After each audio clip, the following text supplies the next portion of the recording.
Do you like stories about Russian mobsters, cartel bosses, MS-13, billionaire arms traffickers, street kingpins, and global mafias? Have I got a podcast for you, the Underworld Podcast.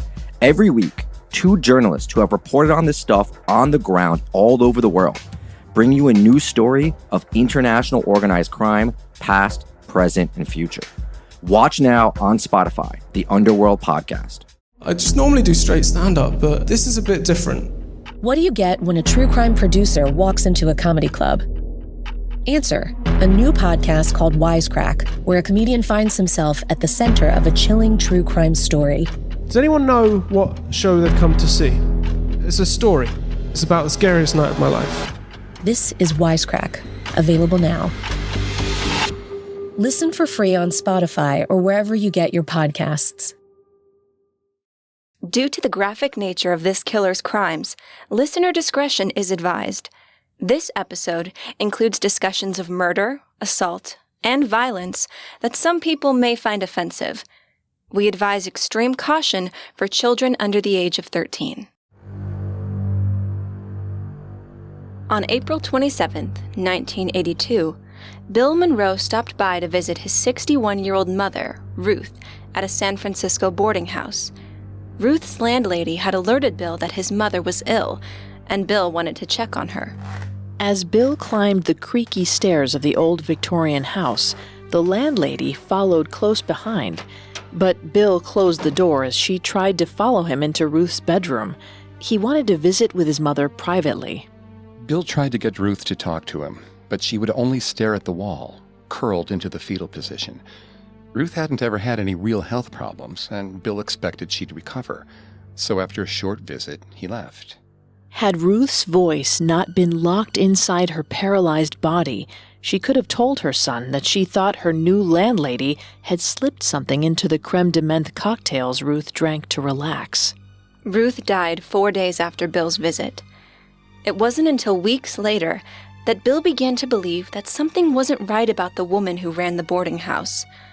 Little did he know that Ruth was not landlady Dorothea Puente's first murder victim, and wouldn't be her last.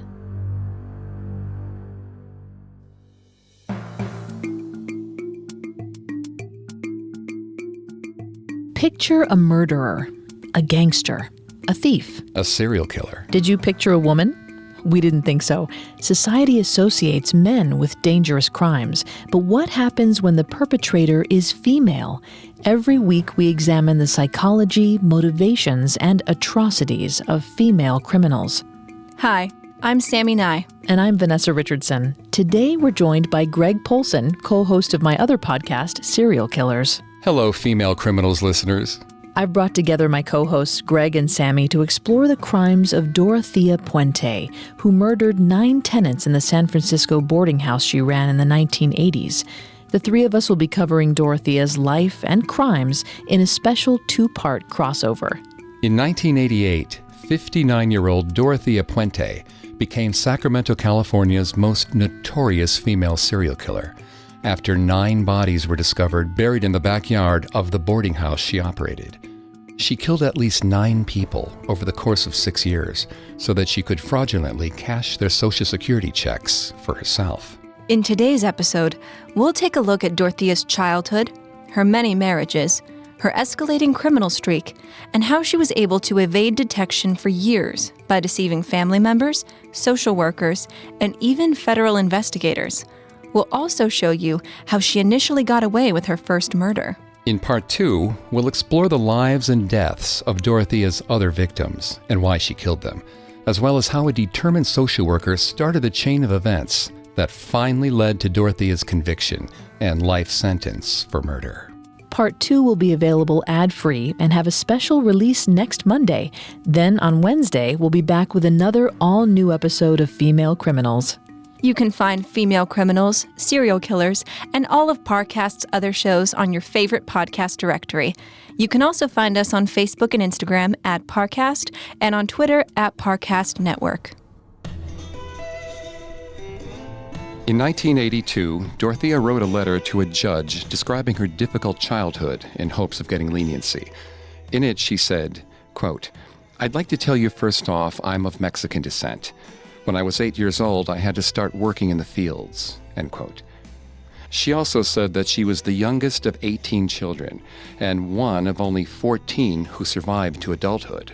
It's certainly a sympathetic backstory. The only problem is, not much of what Dorothea told the judge was true. Dorothea Helen Gray was actually born on January 9, 1929, to Jesse James Gray and Trudy Mae Gates in Redlands, California. She was the sixth of their 7 children. The family was indeed quite poor. Her father, Jesse, had suffered mustard gas burns in World War I and developed tuberculosis as a result.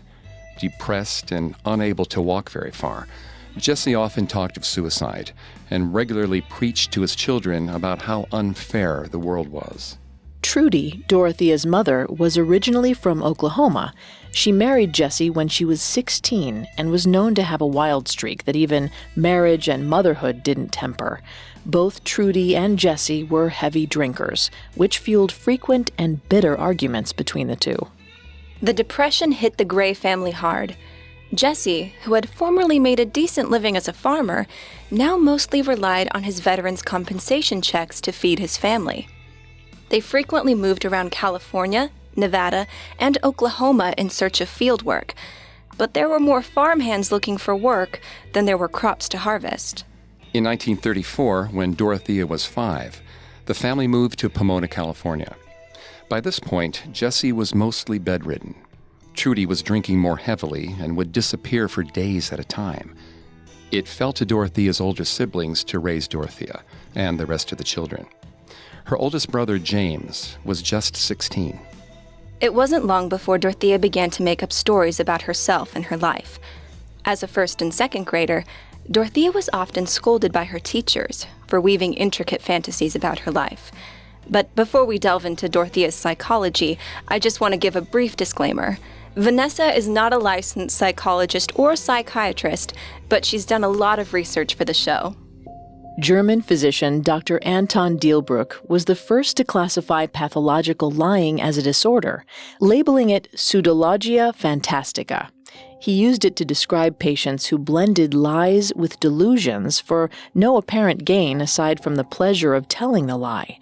According to the National Institutes of Health, a delusion is a belief that is clearly false and that indicates an abnormality in the affected person's content of thought.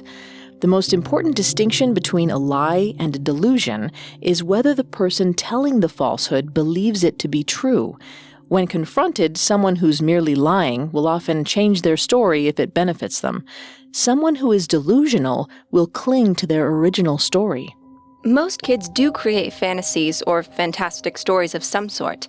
It's considered part of a child's normal development to use their imaginations as part of healthy play. True, but according to the Journal of the American Academy of Psychiatry and the Law, it's important to distinguish between the fantasy lying that children do and pathological lying. Dorothea's use of fantasy at this age was an important aspect of self-development and self-protection. But when this type of lying continues into adulthood, it's considered pathological and problematic. The ease and frequency with which she told these lies troubled the adults in her life who were paying attention.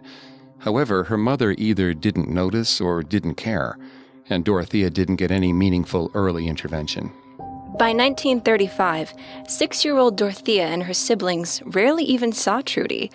With her husband incapacitated, she would sometimes disappear for days, locking Dorothea and her brother in a closet while she was gone. The children were often unsupervised while Trudy spent time in jail for public intoxication. Trudy leaving her children for days at a time would certainly qualify as neglect, and there's evidence that she emotionally abused them regularly. A joint study by King's and University Colleges in London found childhood emotional abuse to be the main predictor of later mental health problems. We don't know where the rest of Dorothea's siblings were at this time, or why Trudy only singled out Dorothea and one of her brothers for this treatment, but we do know that eventually some of the children moved in with family or neighbors. There's no record of which children, aside from Dorothea, remained at home. In February 1937, when Dorothea was 8, She and her remaining siblings moved to Los Angeles with their parents. A month after they arrived, Jesse died in the hospital of complications from his tuberculosis. Immediately after Jesse's death, Trudy transplanted the fragmented family to San Dimas, California. Finally, Dorothea went to a school where her teachers noticed how brutally Trudy treated her children. In early 1938, Trudy lost custody of the children, and 9-year-old Dorothea was placed in an orphanage. By the end of the year, Dorothea and her siblings found themselves true orphans when Trudy died in a motorcycle accident. Dorothea bounced around between relatives and foster homes for the next 7 years. In the summer of 1945, 16-year-old Dorothea ended up in Olympia, Washington. World War II was ending, and Dorothea was now going by the name Sherry. She may have been trying to create a completely new identity, or she may have adopted the name as part of her new job as a sex worker. Sex work not only provided Dorothea with more income than she was able to make at her part-time job at the local milkshake parlor, it also gave her license to invent any story she wanted to about who she was and where she was from. After a lifetime of not being in charge of where she lived or who could tell her what to do, Dorothea finally had authority over her own story. Later that summer, Dorothea met 22-year-old Fred McFall, a newly returned soldier who lived in the motel in which she conducted her business. Fred was captivated by Dorothea and wasn't bothered by her job as a sex worker. He admired her tenacity and survival skills, later saying she knew how to make a buck when she wanted to. The relationship progressed quickly. In November 1945, 16-year-old Dorothea married Fred in Reno, Nevada, signing the marriage certificate as 30-year-old Sheriala A. Rasil. Fred shrugged off the lies. He seemed to appreciate his new wife's ability to convince people that she was anyone from an actress to part of the royal family.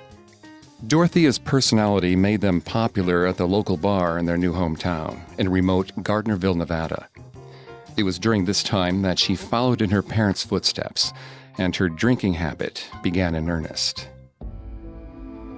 It's a commonly held belief that alcohol use disorder is almost always genetically inherited, but according to the National Institute of Alcohol Abuse and Alcoholism, genes are only responsible for about half the risk of AUD. Other risk factors include growing up with parents struggling with psychological problems, like Dorothea's father's long-term depression, and they cite children enduring conflicts at home that lead to aggression and violence in the family as another warning sign. Dorothea's mother's frequent abuse and her parents' perpetual fighting definitely put Dorothea at increased risk for AUD. Something else Dorothea may have inherited from her mother was an aversion to parenthood. In 1946, when Dorothea was 17, she gave birth to a daughter. The infant was immediately sent to live with Fred's mother in Sacramento. The following year, 18-year-old Dorothea gave up her second daughter for adoption. There's no record of what Fred McFall thought about sending his newborn daughters away, but shortly after their second daughter was adopted, Dorothea moved to Los Angeles. About a month later, in the fall of 1947, she returned to Fred in Gardnerville and soon suffered a miscarriage. Dorothea would later claim to have also had twin girls who ultimately died by suicide, but there's no evidence that this is true. In any case, Fred had finally had enough. He left Dorothea in early 1948, and they eventually divorced. Humiliated that Fred ended the relationship, Dorothea would tell people for the rest of her life that her first husband died during their short marriage, even though Fred was still alive and well. Once again on her own, Dorothea returned to California and settled in San Bernardino. She bounced between jobs and lived a rather transient lifestyle. In the spring of 1948, 19-year-old Dorothea used fraudulent checks to purchase some clothes. She returned the next day and picked out several pairs of shoes. At the register, she wrote a check from an account in the name of Sheriala A. Rasil, the alias from her marriage certificate to Fred McFall. Something in Dorothea's nervous manner made the store manager suspicious, and he rejected her bogus check. Knowing she was in over her head, Dorothea bolted out of the store and hopped on a bus to Ontario, California, just down the freeway from San Bernardino. She was arrested shortly after she arrived. Dorothea was convicted of trying to pass a check under a false name and was sentenced to a year in county jail. Not only was this Dorothea's first conviction, but it was also the first time she was seen by a mental health professional. After speaking with Dorothea, her court-appointed psychiatrist determined that she had a compelling need to buy clothes and reestablish her own self-esteem. He may have been referring to Dorothea's recent divorce, which embarrassed and frustrated her. The psychiatrist went on to advise the court that Dorothea was a situational offender, not a true criminal. He believed she would only commit crimes if she saw an opportunity with a low likelihood of being caught. In other words, he didn't expect she would ever commit more than petty crimes, at best. Dorothea's ability to keep her head down resulted in her early release from jail. After serving only 4 months of her 1-year sentence, Dorothea moved to San Francisco, where she was required to check in with a probation officer. But 6 months later, in May 1950, 21-year-old Dorothea vanished. Her probation officer finally reported her disappearance to the court, and an arrest warrant was issued. Eventually, the police stopped looking for her. Her remaining family assumed she was dead. But Dorothea was still alive and well in California, and once she realized how easy it was to slip through the cracks in the justice system, she took her first step on the path to murder. We'll return to our story in just a moment from the Parcast Network. And now back to the story. In May 1950, 21-year-old Dorothea Puente was living in San Francisco after serving 4 months in jail for check fraud. She returned to sex work as a way to support herself while she figured out what was next. 2 years later, in 1952, Dorothea went by the name Tea Singuala Nearda. When the 23-year-old met a merchant seaman named Axel Johansson, she told him she was Muslim and of Egyptian and Israeli descent. The two married that same year and moved to Sacramento. Just like Dorothea's first husband, Axel seemed content to not ask his wife too many questions and just enjoy her company. As a merchant seaman, he was at sea for months at a time, and Dorothea could live however she pleased while he was gone. But the way she was living became apparent to Axel. He was confronted by angry neighbors asking that he do something about the men arriving to visit Dorothea at all hours of the night. Axel may have had his suspicions about what his wife was doing during his long absences, but it's unclear exactly how much he knew. Dorothea's work continued, and it began to take a toll on their marriage. She took off for Los Angeles for weeks at a time, not telling Axel she was going or when she'd be back. They began to argue loudly and frequently, just like she had with her first husband, Fred, and just like her parents did before they died. Psychiatrist Bessel van der Kolk believes that people who were traumatized as children are sometimes compulsively drawn to similar situations for the rest of their lives. According to Dr. van der Kolk, clinically, these people are observed to have a vague sense of apprehension, emptiness, boredom, and anxiety when not involved in activities reminiscent of the trauma. So Dorothea may have actually been drawn to these men because of the potential for conflict with them. In any case, the couple seemed to settle into a period of domesticity, acceptable to both of them for the rest of the 1950s. There's no record of any separations during this time, and Dorothea stayed out of jail. But as the decade came to a close, that would soon change. By 1960, Dorothea was no longer the petite, vivacious young girl she'd been when she started out as a sex worker in Washington state. Now 31, and much heavier than she'd ever been, it became more and more difficult for her to get clients. So, the always enterprising Dorothea shifted into working as a madam. Dorothea secured a rental property in Sacramento and told the landlord she was starting a bookkeeping service. Her new business ran for several months until the landlord became suspicious of all the foot traffic and called the police. The Sacramento police staked out Dorothea's Fulton Avenue bookkeeping business. Although they observed a large, exclusively male clientele going in and out of the building, the business seemed quiet and closed at exactly 5:30. After several days, they went in undercover. Posing as truck drivers, the two police officers called Dorothea, who was using the name Tea Johansson, and set up an appointment.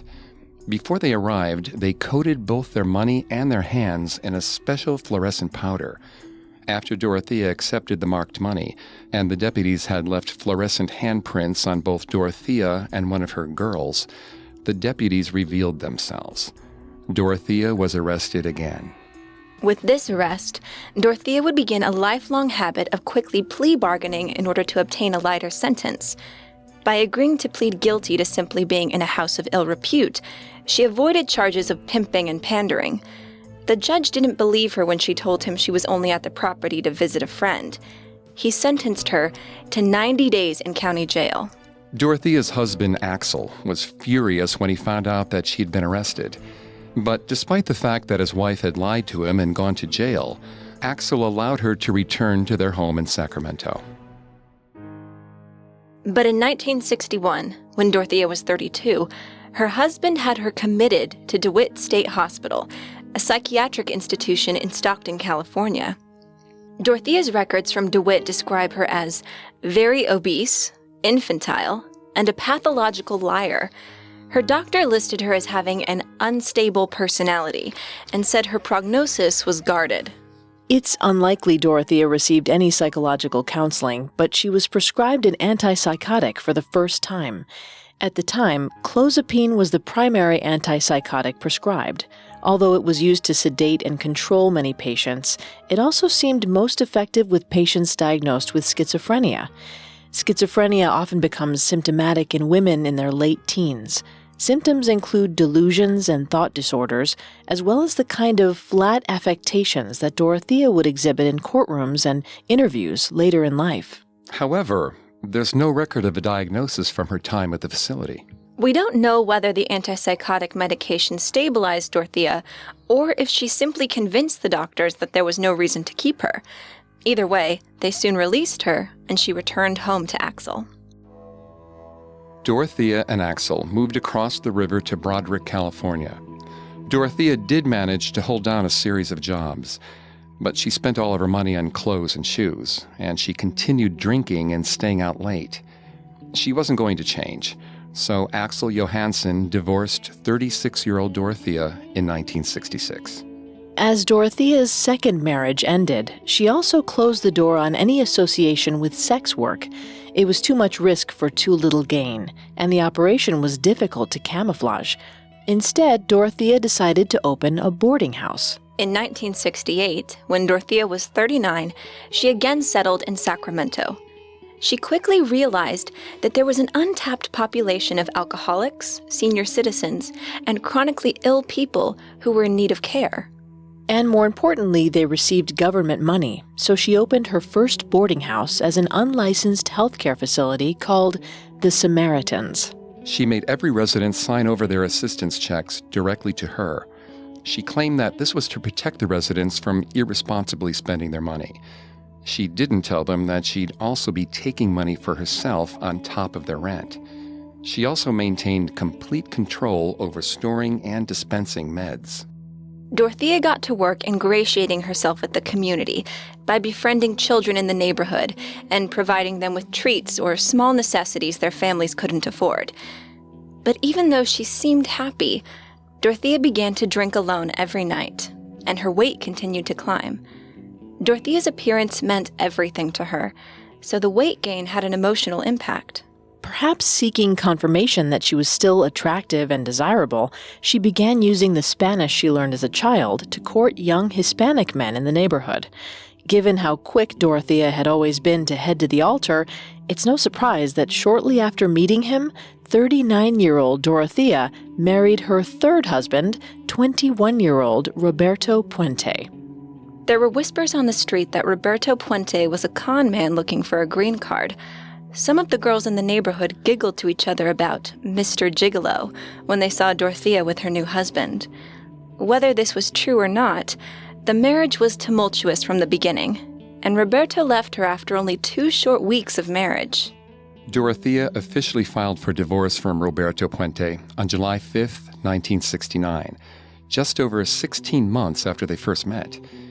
Deeply in debt, 40-year-old Dorothea also filed for bankruptcy and closed the Samaritans for good. She was ready to move on to bigger things. As the 1970s were about to begin, newly divorced Dorothea leased a 16-bedroom Victorian house in Sacramento to transform into a boarding house far beyond what she had attempted with the Samaritans. Each bedroom contained its own bathroom, and Dorothea outfitted the rooms with a single bed and television. With her own quarters on the third floor, she designated the first level for higher-income boarders who received federal assistance, and reserved the basement for those receiving county assistance. The basement was filled with beds separated only by curtains.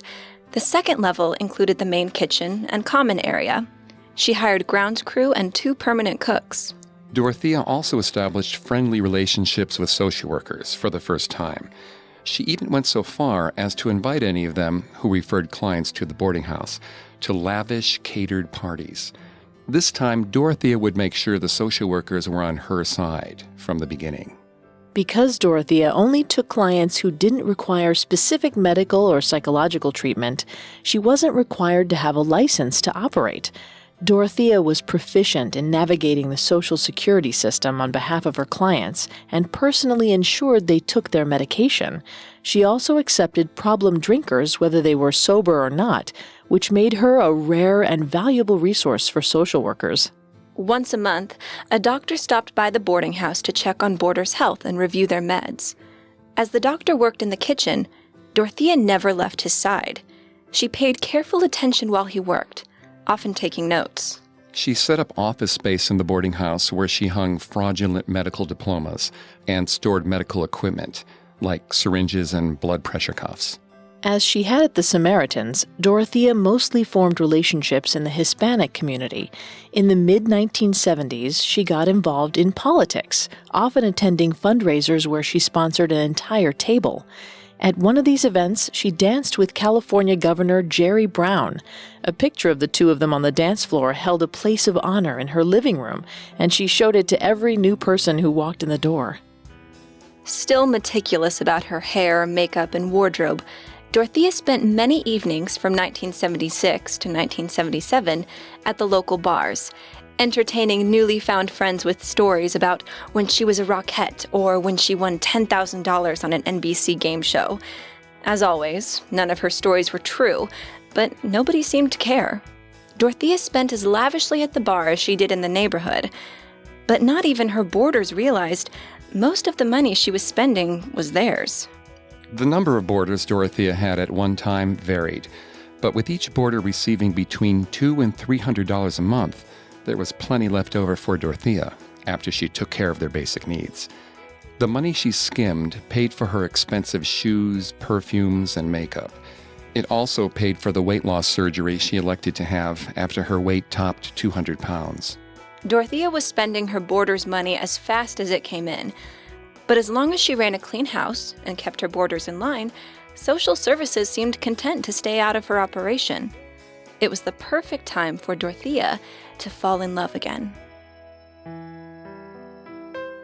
Pedro Montalvo began working for Dorothea as a groundskeeper in 1974 and moved in not long after. But Dorothea didn't really pay much attention to her hyperactive, high-strung boarder until almost a year later. In 1975, Dorothea began to invite him to her private quarters on the third floor and often took him out drinking. At 45, she was almost 10 years his senior, but Pedro enjoyed spending time with his landlady, who told him she was a doctor in her native Mexico and owned property there. To outsiders, the couple made no sense. Dorothea was generally reserved and responsible, which contrasted heavily with Pedro's high-strung nervousness. Despite their differences, on August 28, 1976, 46-year-old Dorothea married Pedro Montalvo. He was her fourth and final husband. As had happened with her previous marriages, Dorothea and her new husband constantly argued. It became apparent to Pedro that Dorothea was far from the wealthy doctor she claimed to be. He even suspected she was stealing to support her lavish lifestyle. Rather than share his suspicions with anyone of authority, Pedro simply walked out after less than a month. The marriage was annulled a few months later, and Dorothea reverted back to her third husband's surname, Puente. For the next 2 years, it was business as usual at the boarding house. While Dorothea continued her charitable work, there were rumors she was doing black market medical treatments in her little office. She was still helping the low-income families in the neighborhood with money she was stealing from her low-income tenants. Finally, in 1978, 49-year-old Dorothea's deception caught up with her again. When a tenant who was serving jail time complained that his Social Security check had been cashed with a forged signature after he was arrested, the Treasury Department launched an investigation. They discovered 34 more checks written to Dorothea's boarders that were cashed with fraudulent signatures. They all appeared to be signed by the same person, Dorothea Puente. When she was questioned by the Treasury Department, Dorothea explained she had gone to the jail to have her tenant sign his check.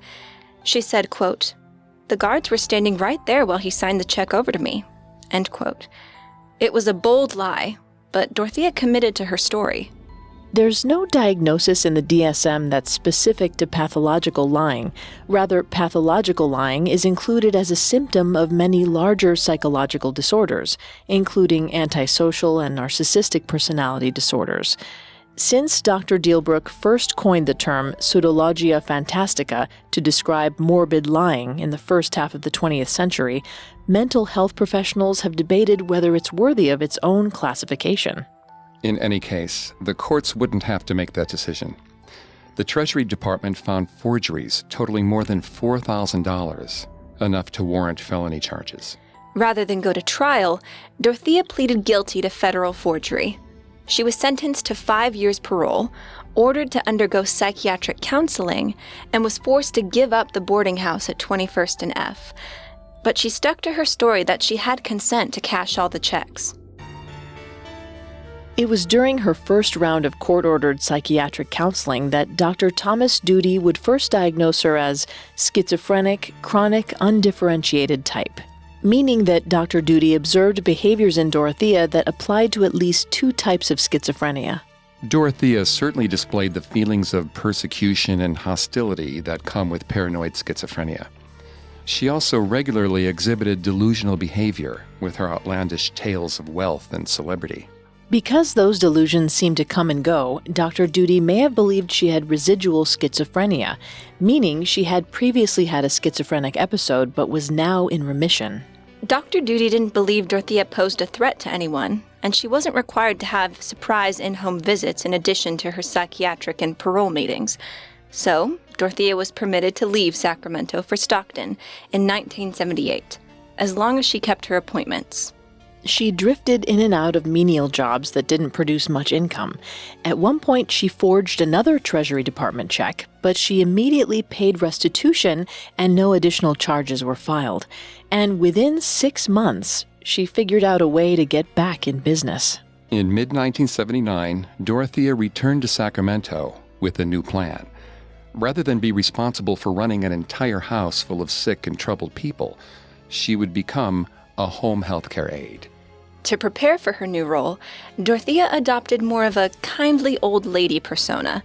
Smaller and more frail looking after her weight loss surgery, she started wearing large glasses, let her hair go white, and told people she was anywhere from 60 to 65 years old, rather than her actual age of 50.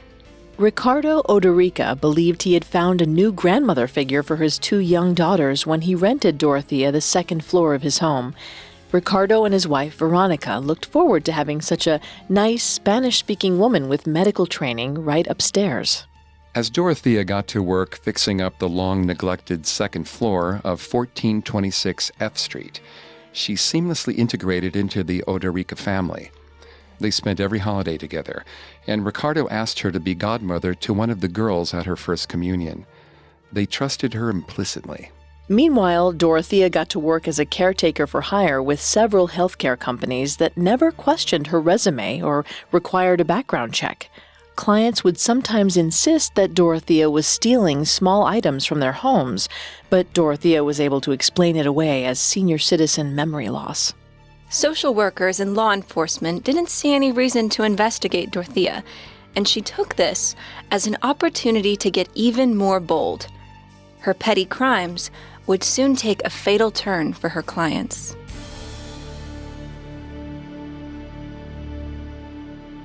Our story will continue in a moment after the break. And now, let's continue our story.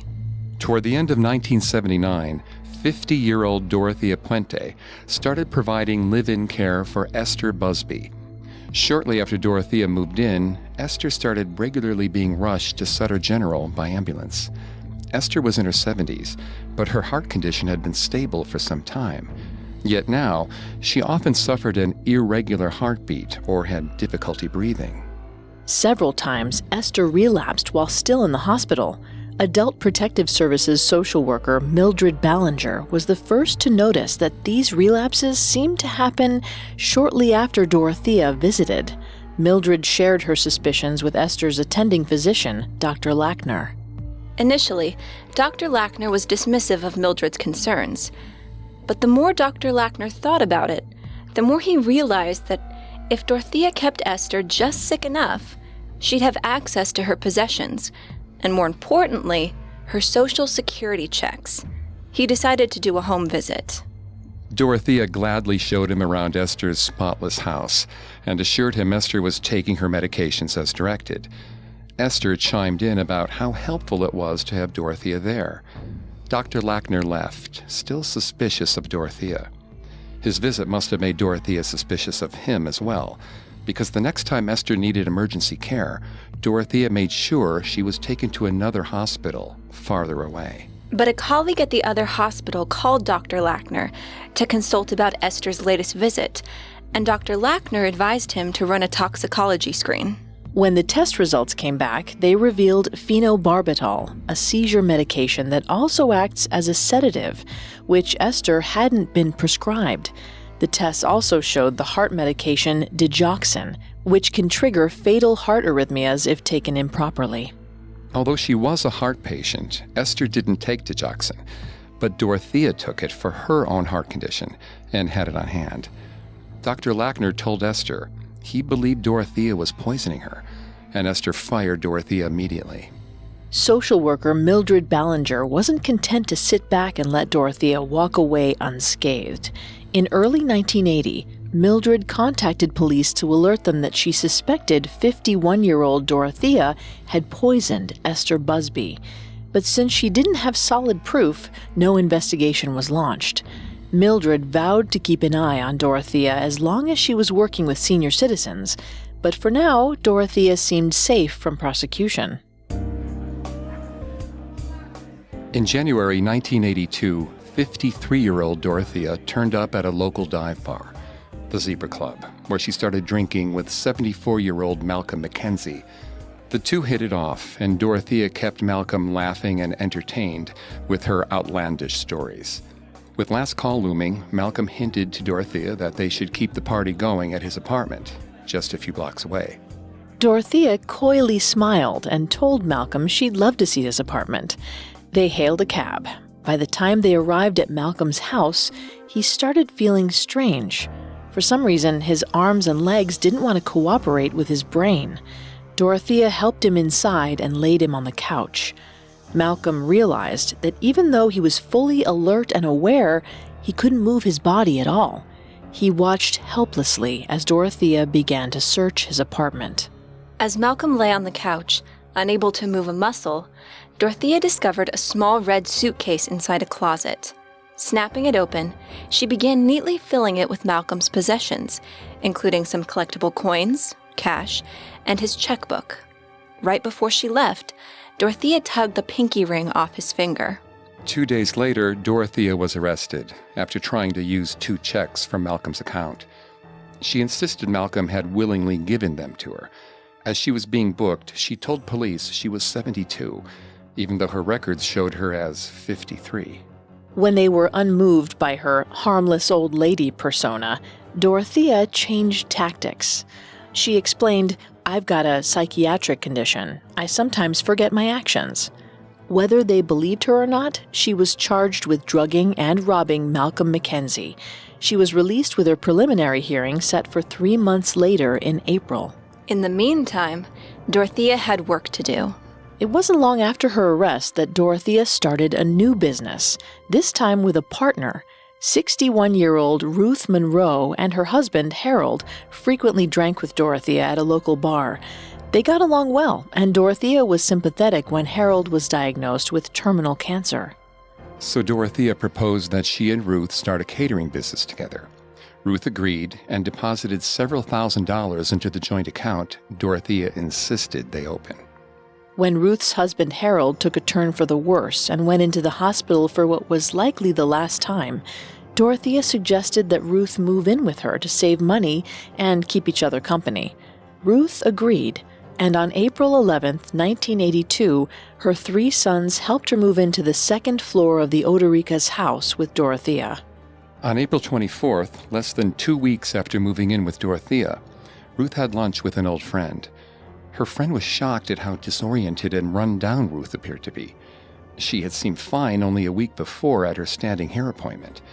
When her friend asked if she was okay, Ruth sadly said, "I can't talk to you. I think I'm going to die."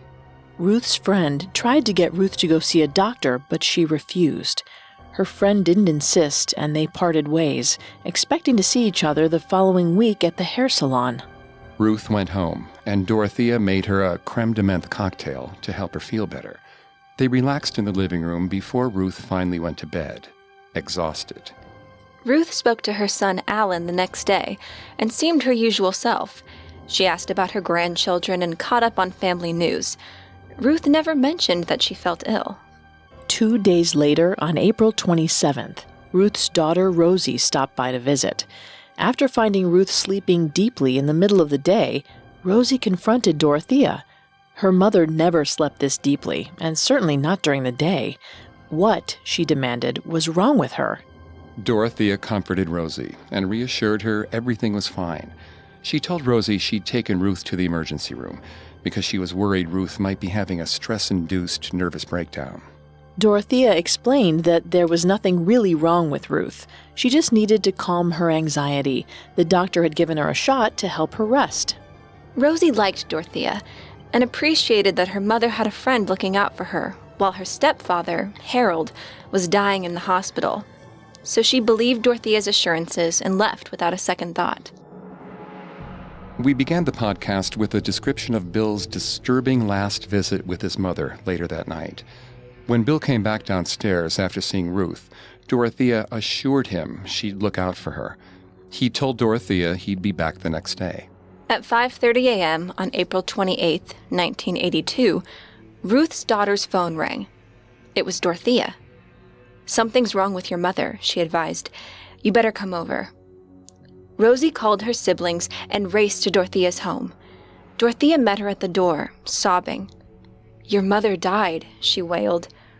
Rosie was devastated, but she believed Dorothea's initial explanation that Ruth had been despondent.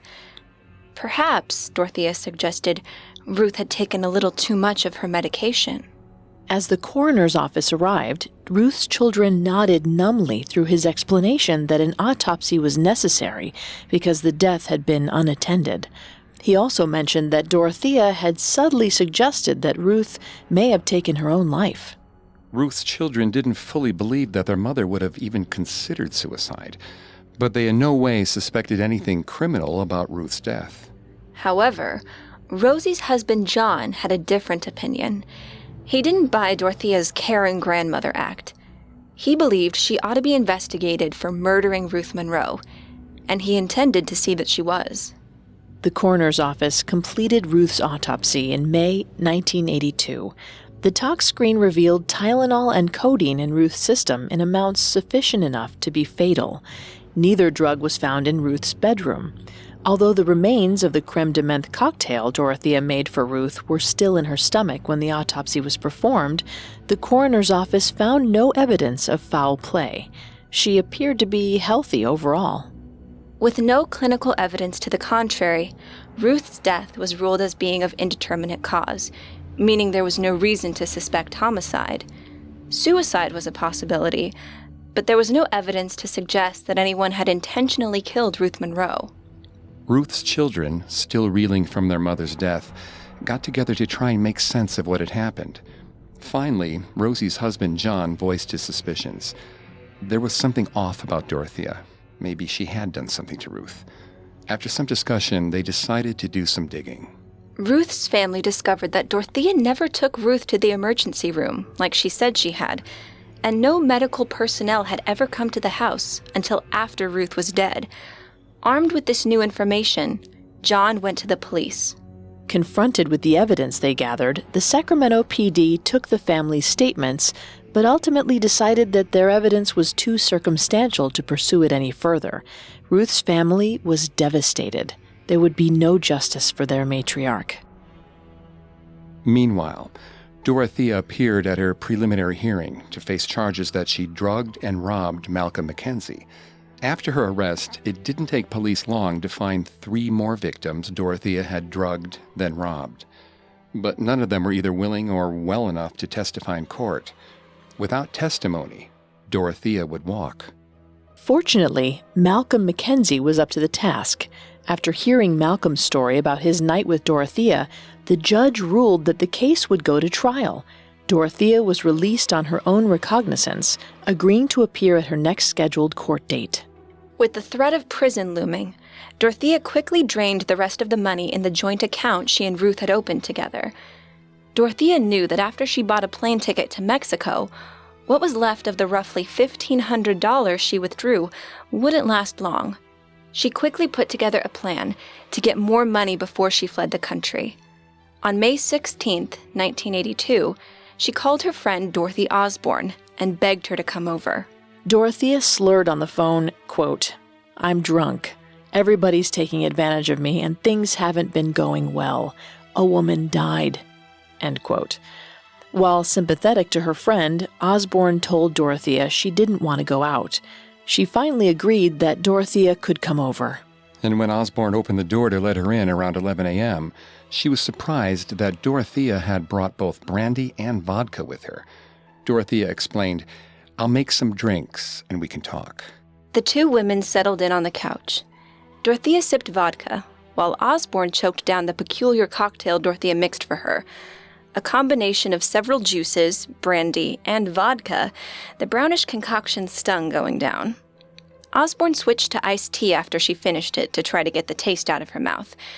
Dorothea seemed to barely notice as she sat opposite Osborne, ranting about how poorly she was being treated lately. It was the last thing Osborne remembered before she completely lost consciousness. When Osborne came to, the sun was setting and Dorothea was gone. Osborne, still groggy, got up off the couch. As she cleaned up the living room, she noticed some missing items: her checkbook, credit cards, and several rolls of pennies with her name and phone number on them. Still trying to piece together what Dorothea may have done while she was incapacitated, Osborne staggered into the kitchen. As she noticed the blender that still contained remnants of the foul mixed drink Dorothea prepared that morning, Osborne realized that her friend may have drugged her.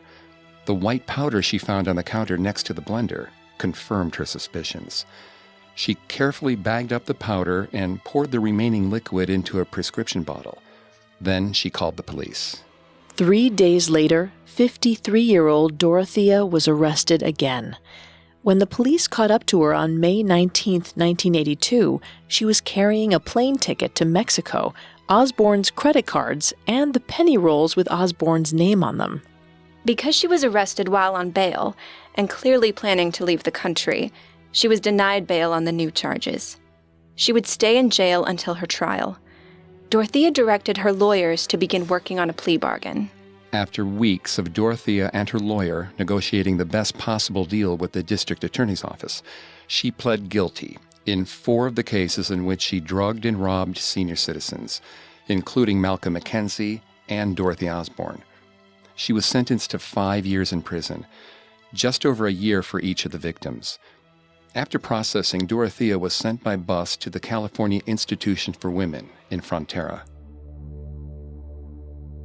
On August 20th, 1982, Ruth Monroe's son Bill picked up the previous day's Sacramento Bee.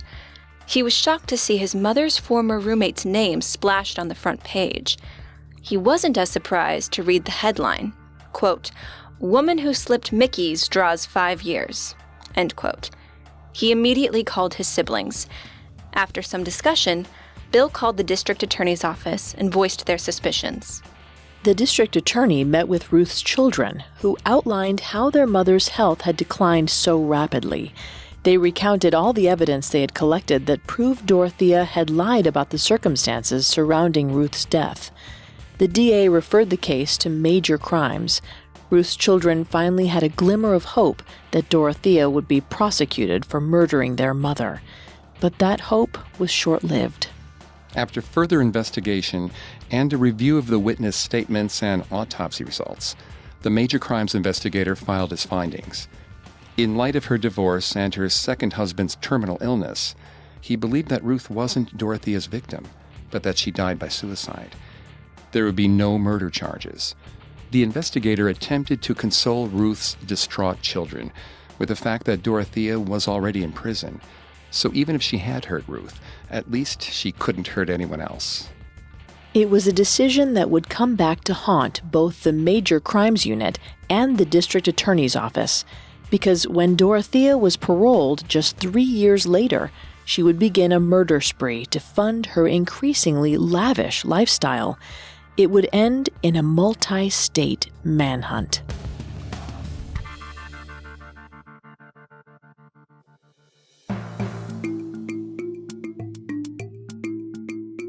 Thanks again for tuning in to the special crossover for female criminals and serial killers. Join us next time as we continue to explore the life, mind, and crimes of Sacramento serial killer Dorothea Puente. You can find Serial Killers, Female Criminals, and all of Parcast podcasts on Apple Podcasts, Stitcher, Google Play, CastBox, TuneIn, or your favorite podcast directory. Everyone always asks how to help the podcasts, and if you enjoy them, the best way to help is to leave a 5-star review. We'll see you next time. Have a killer week. Female Criminals and Serial Killers were created by Max Cutler, are a production of Cutler Media, and are part of the Parcast network. They're produced by Max and Ron Cutler, sound design by Ron Shapiro, with production assistance by Paul Mahler. Additional production assistance by Maggie Admire and Carly Madden. This episode was written by Nicole Simmons and stars Vanessa Richardson, Sammy Nye, and Greg Polson. Do you like stories about Russian mobsters, cartel bosses, MS-13, billionaire arms traffickers, street kingpins, and global mafias? Have I got a podcast for you, the Underworld Podcast.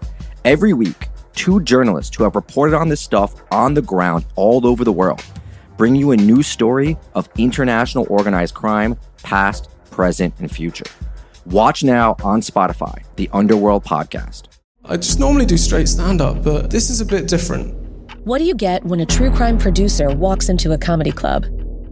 Answer, a new podcast called Wisecrack, where a comedian finds himself at the center of a chilling true crime story. Does anyone know what show they've come to see? It's a story. It's about the scariest night of my life. This is Wisecrack, available now. Listen for free on Spotify or wherever you get your podcasts.